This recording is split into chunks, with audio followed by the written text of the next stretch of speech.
Hidup kita boleh banyak masalah, tapi bukan berarti kita harus menyerah. Bukankah dahulu kita hampir pernah pasrah, tapi nyatanya kita tetap melangkah. Assalamualaikum warahmatullahi wabarakatuh. Ahlan wa sahlan di channel Keluarga Bun Ai. Keluarga yang bercita-cita selalu bersama sampai surga. Amin amin ya robbal alamin. Apa kabar teman-teman semuanya di hari apa ya nih? Di hari Kamis. Masya Allah, tabarakallah, gak terasa besok udah Jumat lagi. Nah ini Bunda mau unboxing taplak meja, tapi kayaknya salah belinya. Yang pertama lebih tipis dari sebelumnya, dari yang dekil ini yang Bunda bilang dekil banget. Terus yang kedua dia tuh warnanya hijau. Tadinya Bunda mau pilih warna krem, tapi kenapa ya kok ke check out hijau? Ya udahlah ya, nggak apa-apa. Nanti mungkin Bun Ai naruhnya ditumpuk aja kali ya supaya nggak kelihatan dekil banget. Karena emang ini bukan nggak dicuci teman-teman. Taplak yang warnanya putih gading ini udah dicuci, cuman bekas tintanya anak-anak itu nggak hilang. Dan Bun Ai jangankan taplak ya, di rumah ini sudah banyak sekali yang rusak sama anak-anak. Ya udah, karena menurut Bun Ai kita punya rumah juga kan bukan murni rezeki kita ya, tapi juga ada rezeki anak-anak gitu. Kalau kita boleh agak sedikit merusak atau membuat berantakan, anak-anak juga memiliki hak yang sama. Sama kayak kita misalnya ingin memajang sesuatu, anak ingin memajang mainannya juga, sebenarnya mereka memiliki gitu ya hak yang sama juga. Oke, untuk hari ini kita nggak bahas hak dan kewajiban gitu kan. Tapi kita bahas apa? Yaitu langkah-langkah yang Bun Ai lakukan ketika ekonomi lagi kurang stabil. Jadi kenapa Bun Ai sharing ini terus-menerus? Semoga apa yang Bun Ai sharing itu bisa menyemangati. Karena ternyata yang ngerasain ekonomi 2025 ini kurang stabil nggak cuma Bun Ai, tapi banyak banget. Bahkan beberapa peserta SMC tuh yang sempet nggak ikut-ikut lagi, totohnya gong gitu kan. Ngomong sama Bun Ai, terlilit A, terlilit B ya. Ya Bun Ai nggak bisa menyalahkan siapapun karena setiap orang pasti memiliki kondisi yang berbeda-beda. Jadi nggak yang harusnya jangan pinjam, harusnya jangan ini, nggak bisa. Karena dalam kondisi panik, kondisi butuh, terus nggak ada dukungan, nah itu bisa melakukan hal-hal ya sporadis atau mengambil langkah-langkah yang kurang taktis kalau menurut Bun Ai. Oke, jadi langkah apa aja sih yang Bun Ai lakukan di 2025 ini yang emang gak bisa dipungkirin ekonominya lagi kurang stabil. Yang pertama adalah tetap budgeting. Tidak akan pernah terlewatkan olehku. Budgeting gitu ya. Semakin sulit, semakin detail. Itu dia prinsipnya. Jadi bukan semakin sulit, semakin menyerah. Semakin sulit, semakin detail. Kenapa? Yang pertama untuk menyadarkan diri gitu. Berapa sih minusnya? Karena kalau kondisi ekonominya udah sulit, kita nggak bisa lagi mengatur uang menggunakan perasaan. Contoh lah, teman-teman mengatur uang menggunakan rasa. Cerita juga sama dia yang mengedepankan rasa. Misalnya aku gaji 15 juta loh, tapi kok kurang ya? Nah, dia pasti akan bilang, kamu kali ya nggak bisa atur uang. Padahal sebenarnya dengan 15 juta itu komposisinya banyak yang harus ditanggung, sehingga ya memang akan minus. Nah jadi budgeting ini berfungsi untuk menyadarkan diri kita, setidaknya merefleksi gitu. Kalau kita pas lagi mau boros, kita ingat, waduh ini kita nggak bisa boros karena budget makan tuh cuma sekian. Kita nggak bisa boros kalau kita nggak ada income tambahan, karena nggak ada dana untuk permainan atau jalan-jalan, jajan dan sebagainya. Yang kedua, untuk memberikan semangat gitu, untuk menentukan langkah. Oke, sekarang kita minus. Hal apa sih yang harus kita lakukan? Hal apa nih yang bisa kita hemat? Hal apa yang bisa kita substitusi? Kalau Bun Ai seperti itu ya. Dan yang terakhir, poin terpentingnya adalah sebagai bahan diskusi sama pasangan. Jadi kita dibanding mengeluhkan keadaan gitu ya, saling berromantis-romantisan. Kok kamu gak bilang sih sama aku kalau setelah menikah tuh hidup kita bakalan kesusah kayak gini? Kan dulu aku udah bilang harta aku yang paling indah adalah kamu.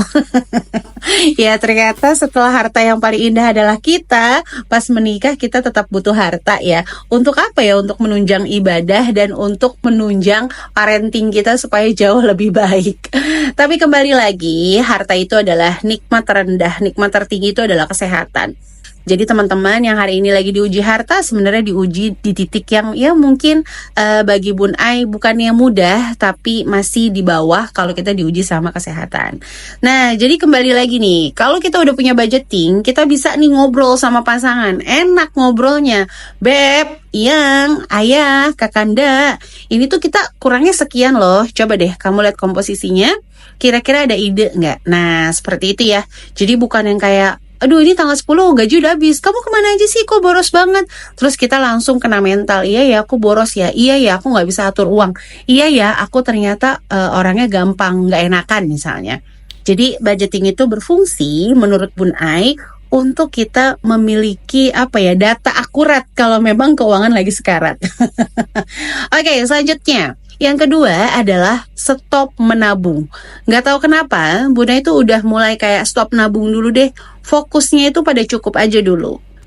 Kenapa? Karena kalau kita fokusnya udah sama nabung, sementara kita kondisi ekonominya lagi nggak baik-baik aja, lagi nggak stabil, maka kita bakalan stres. Dan ujung-ujungnya tabungan tetap terbobol dengan baik. Mau pakai celengan ke, mau ditaruh tanah ke, tetap aja gitu ya akan kebobol. Jadi pada saat ini Bunda lebih fokus untuk ya udah stop nabung dulu aja, kita fokus pada cukup. Terus fokus tidak membuka pintu hutang, itu udah terbaik sih kalau menurut Bun Ai. Jangan sampai kita fokus nabung, tapi kita nabungnya dengan kayak ikut gadai A, ikut cicil A, cicil B. Itu menurut Bun Ai akan nambah beban lagi. Jadi ya udah kita fokus aja nih, gimana caranya kita cukup, gimana fokus kita itu untuk tidak membuka pintu hutang, karena kan ekonomi kita lagi kurang stabil. Misalnya teman-teman yang biasa dapat 10, 20 juta atau 5 juta, 6 juta, sekarang dapatnya cuma 4 juta. Nah kita fokus dulu, adaptasi diri untuk membiasakan dengan income yang sekarang seperti itu. Selanjutnya apa? Fokus pada perbaikan mental.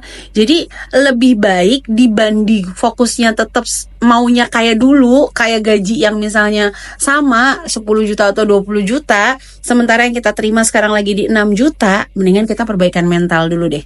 Meyakini bahwa meskipun cuma 6 juta, ini tuh tetap kita bersyukur, bisa membantu kita dalam bertahan hidup dan sebagainya. Oke, selanjutnya yang nomor 3, sudah mulai nih Bun Ai stop untuk stok apapun. Jadi Bun Ai untuk Ramadan aja dia lagi mikir ya, kira-kira mau food prep atau enggak. Kalau food prep, yakin gak sih masak terus? Yakin gak sih yang dimasak langsung habis sehingga gak ada lagi bahan makanan yang udah dimasak terus masuk kulkas? Jadi itu yang masih Bun Ai galaukan. Ditambah di rumah kesukaannya berbeda-beda gitu. Apakah lebih baik kita beli ataukah lebih baik kita stok? Nah itu masih Bun Ai pikirin. Tapi kayaknya sih 70% Bun Ai tidak food prep lagi. Sudah 2 bulan ini, Januari dan Februari ini benar-benar jarang food prep. Kalaupun food prep itu hanya sebatas protein, selesai. Dan di Februari ini nyaris tidak food prep meskipun protein.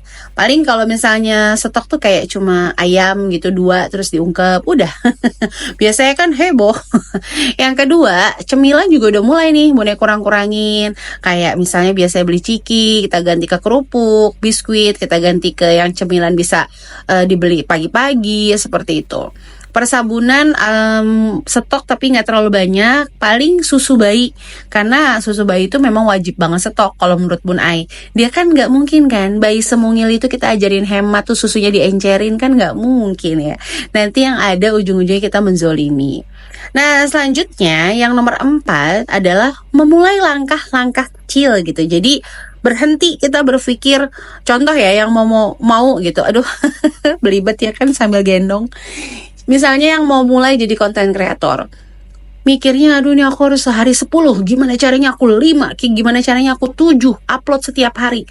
Please banget, kalau saat ini memang geraknya terbatas, seperti contoh Bun Ai pribadi sangat terbatas, ya udah kita cari-cari langkah-langkah yang kita bisa sambi-sambi. Oke, berarti kalau saya lagi mengasihi sambil babynya ASI, kita coba kerjain project dari handphone.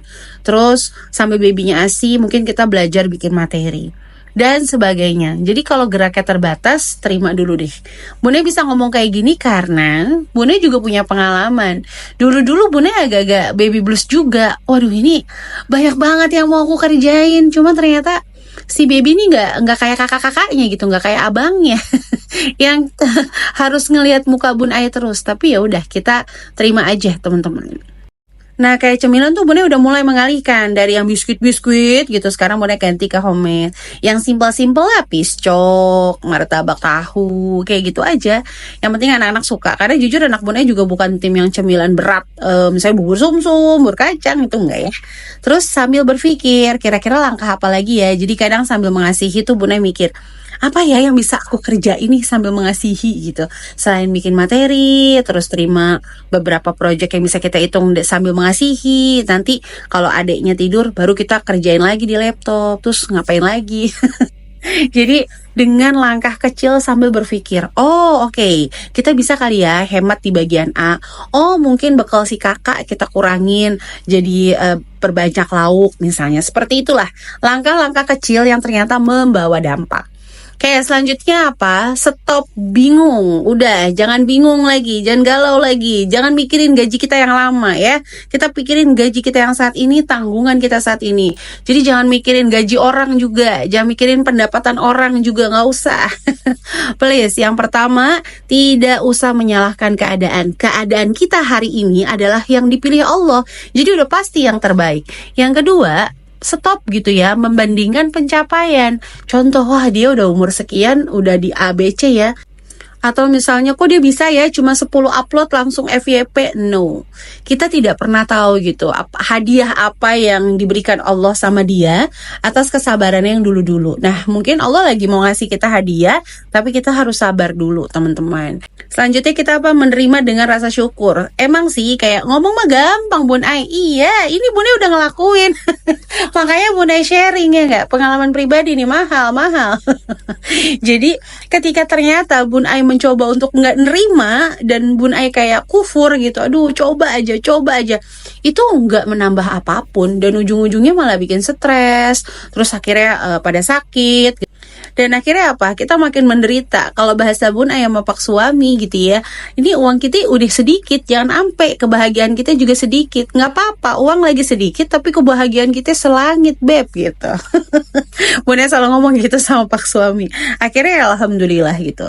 Dan yang paling penting adalah mencari dukungan. Jadi deh teman-teman yang juga punya masalah mungkin yang sama kayak kita, cari teman-teman yang mungkin kalau sharing tuh kita bisa mendapatkan solusi, bukan hanya adu nasib. Kita coba cari circle-circle baru yang membuat kita tuh jauh lebih jauh lebih berkembang, jauh lebih bersyukur, jauh lebih menerima. Karena percaya teman-teman, ketika kita menerima, kita akan fokus pada solusi. Tapi ketika kita melawan keadaan, maka kita akan fokus pada sesuatu yang berlawanan gitu, dan ujung-ujungnya kita capek tapi nggak nemuin apapun. Nah, jadi itu ya langkah-langkah yang Bun Ai lakukan di 2025 ini saat ekonomi memang sedang kurang stabil. Semoga video sederhana Bun Ai sedikit menginspirasi dan menyemangati teman-teman di luar sana. Jangan lupa untuk tekan tombol subscribe dan nyalakan lonceng notifikasi supaya Bun Ai lebih bersemangat lagi untuk membuat konten-konten berikutnya. Dan sampai sini dulu untuk videonya. Sampai jumpa lagi. Wassalamualaikum warahmatullahi wabarakatuh.